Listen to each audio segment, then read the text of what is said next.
वडगाव तनपुरे तालुका कर्जत येथे कत्तल करण्यासाठी डांबून ठेवलेले 7 गोवंश जनावरांची सुटका. स्थानिक गुन्हा शाखा अहिल्यानगर यांची कारवाई. अहिल्यानगर जिल्ह्यामध्ये गोवंश जनावरांची कत्तल करणाऱ्या ठिकाणांची व कत्तलीसाठी डांबून ठेवलेल्या गोवंश जनावरांची सुटका करून आरोपी विरुद्ध कारवाई करण्याबाबत आदेश दिलेले आहेत.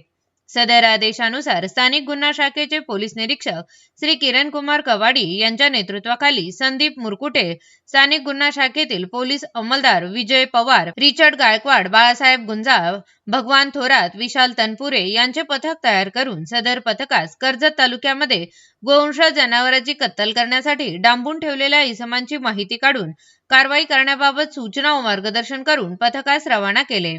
वर नमूद पथक कर्जत तालुक्यामध्ये कत्तलखान्यांची माहिती काढत असताना पथकास गुप्त बातमीदारामार्फत वडगाव तनपुरे गावाच्या शिवारात भैलुमे वस्ती येथे तालुका कर्जत या ठिकाणी कोणीतरी अज्ञात इसमाने काही गोवंश जनावरे कत्तल करण्याच्या उद्देशाने आणून मोकळ्या शेतात झाडाला विनाचारा व पाण्याची सोय न करता डांबून ठेवलेले असल्याची माहिती प्राप्त झाली. सदर माहितीप्रमाणे पथकाने तत्काळ बातमीतील ठिकाणी जाऊन खात्री केली असता काही गोवंश जातीची जनावरे निर्दयतेने मोकळ्या शेतात झाडाला विनाचारा व पाण्याचे बांधून ठेवल्याचे दिसून आले. तेव्हा पथकाने सदर गोवंश जनावराच्या मालकीबाबत आजूबाजूला विचारपूस करता सदर गोवंश जनावरे हे कोणीतरी अज्ञात इसमाने 2-3 दिवसापासून डांबून ठेवले असल्याची माहिती मिळाली.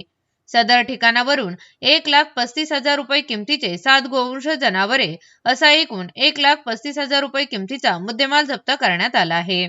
अज्ञात आरोपी विरुद्ध कर्जत पोलीस ठाणे येथे गुन्हा रजिस्टर नंबर 84/2026 महाराष्ट्र पशुसंरक्षण अधिनियम सन 1995 चे सुधारित 2015 चे कलम 5(अ)(9) सह प्राण्यांना निर्दयतेने वागविण्याचे कलम 3(11) प्रमाणे गुन्हा दाखल करण्यात आला असून पुढील तपास कर्जत पोलीस स्टेशन करत आहे.